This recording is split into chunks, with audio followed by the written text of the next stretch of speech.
Okay, welcome back to day 2 of Labor Day Vegan. Today we're featuring my favorite dish in the whole world, Ratatouille.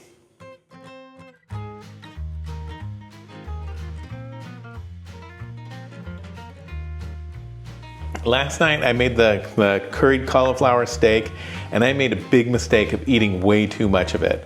I skipped breakfast and lunch today, but it was so good I couldn't help myself. I'm not going to make that mistake today. I'm going to try and keep it light. I'm going to be making a dish. Also, yesterday I made a dish that I'd never made before, which was a little problematic. But today I'm going to make a dish that I've made many, many times. Just happens to be my favorite dish, Ratatouille. I'm going to start by building the sauce, just like I did yesterday. Get my pan going. I'm just going to put it like medium high there. And then today we're using olive oil instead of avocado oil because this is a very Mediterranean dish. And we got some diced onion and bell pepper. Now, I'm not making anywhere near as much sauce as I did yesterday because I've got a lot left over, a lot of that curry left over. I'm going to probably add what I got left over here to that. So I only used a quarter of that large onion that I told you about, which leaves me a quarter to use for something else, and a half of a bell pepper. We're going to toss those in. I want to get the oven going too. 350 degrees. My onion and the bell pepper are going. I just want to give that a little bit of salt. Okay, and then while that's cooking down, so let's throw in a little garlic, minced garlic. Now, Ratatouille is basically a summer vegetable stew. It is really a very rustic dish. It's the only, I think, required ingredient is eggplant, and I don't even think that's required. Like, it is literally whatever you've got in your summer garden. A friend of mine said he doesn't like ratatouille because he doesn't like squash. And well, you can make ratatouille with any vegetables. It doesn't have to be squash. I like it the classic style with eggplant and squash and tomatoes. So I went and got myself an eggplant.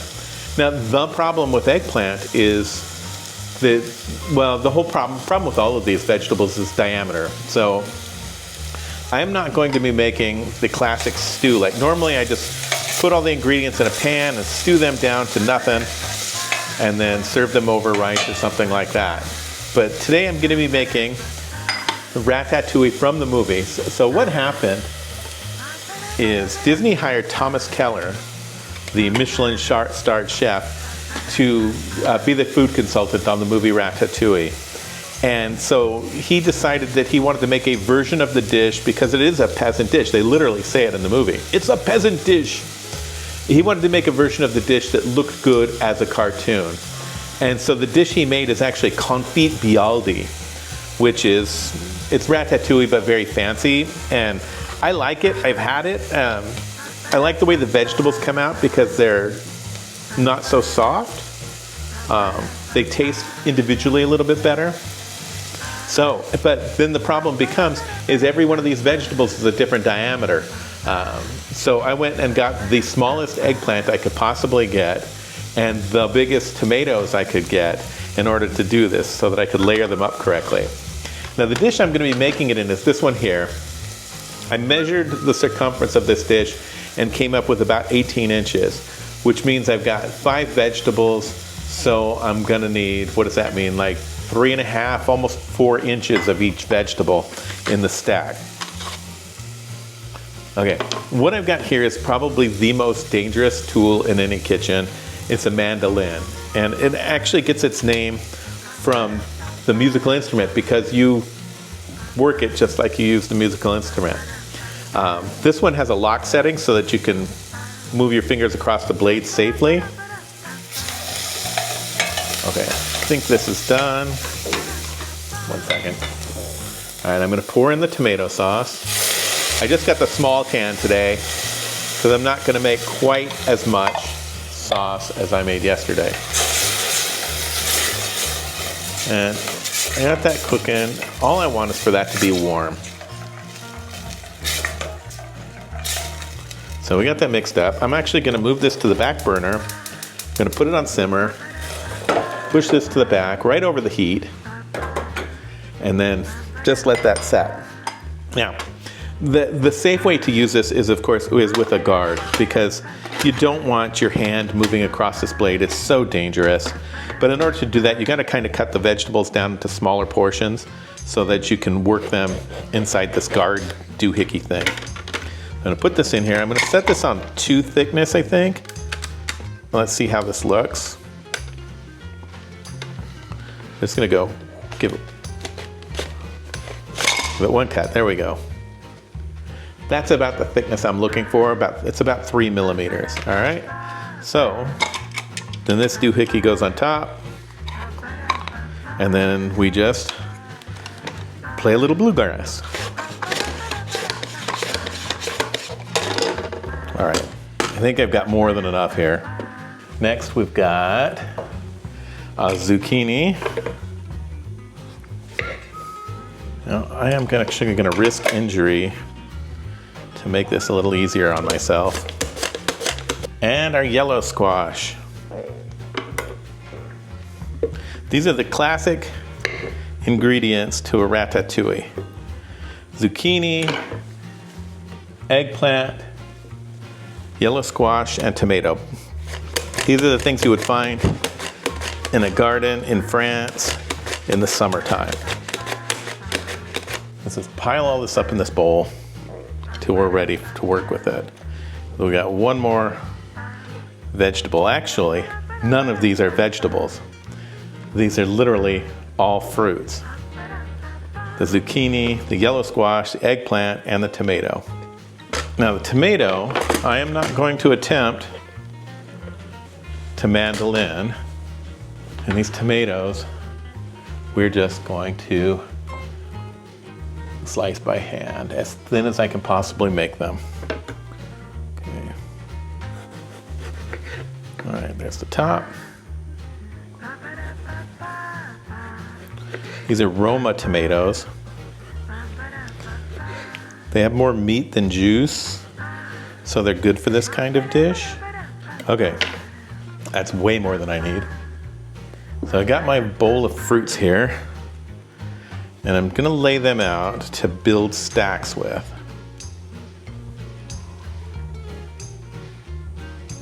Let's see if I can find I think I got the best eggplants on the bottom.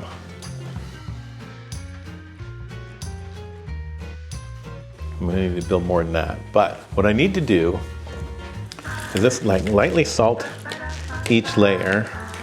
I don't want too much, just a little bit. And then we're gonna go in and put on top of each one of these, I'm putting a zucchini.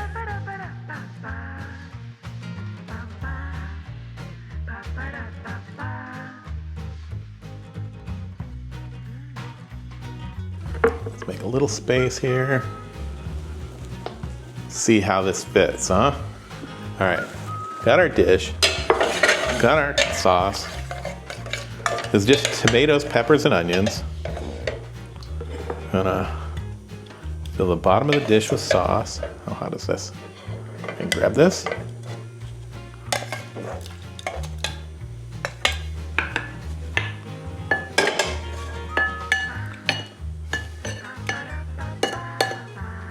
Perfecto. All right, now let's build this sucker. We're gonna start going roundy round in here.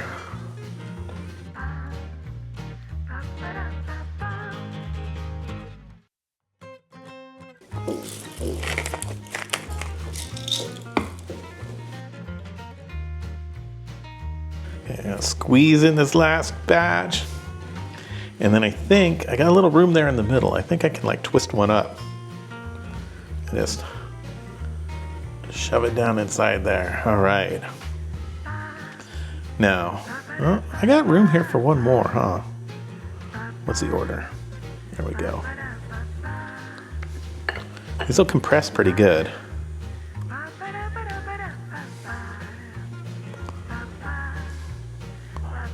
Okay, get another one. More the better. There we go.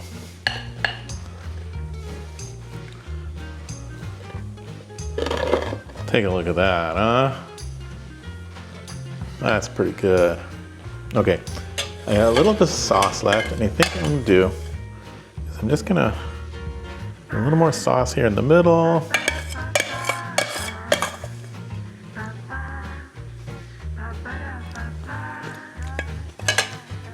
That's good stuff. All right. And then I'm gonna give it a nice glug of olive oil all over.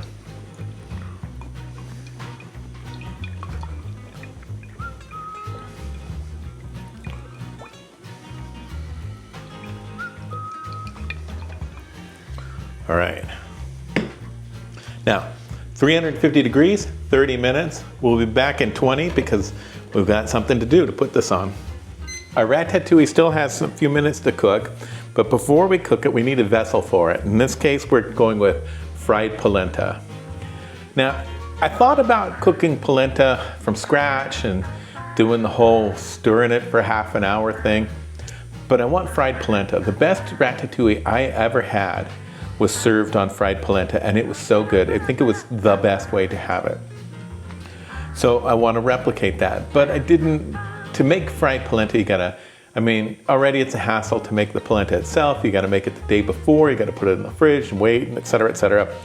This polenta is available in the store like this in a tube, but if you want it to be vegan, you gotta make sure, because a lot of polenta comes with cheese inside of it. It's got Parmesan cheese mixed into it, stuff like that, just to make it taste more, better, or not better, but more cheesy. And so this one, I checked the ingredients. It's got water, corn, salt, and tartaric acid. Tartaric acid is the ingredient in things to keep them it keeps them fresher, but it's also used for building bubbles and things like that, structure and meringues and such. And it comes from the skins of grapes during the winemaking process, so it's completely vegan. So what I'm gonna do is I'm actually just gonna pierce this guy here, all right? And I'm gonna cut off a slice. Ooh, there's a lot of water in here. I didn't expect that much. Okay, so I want 2 nice 1/2-inch slices. Perfect.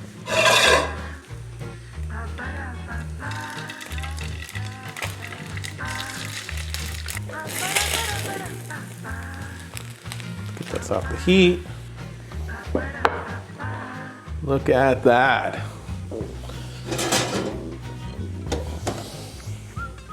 That's a beauty. All right, let's plate this up. Let's plate this up. Okay, that's all I really want right there. Oh yeah. Some of that sauce. Fresh vegetables.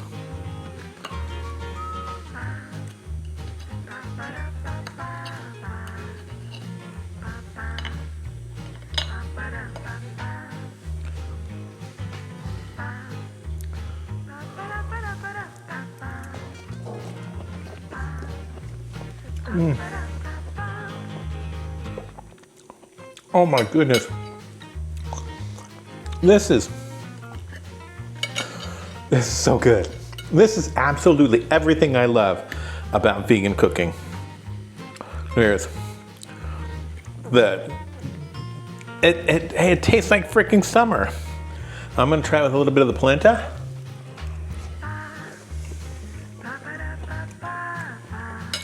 Oh, Martin.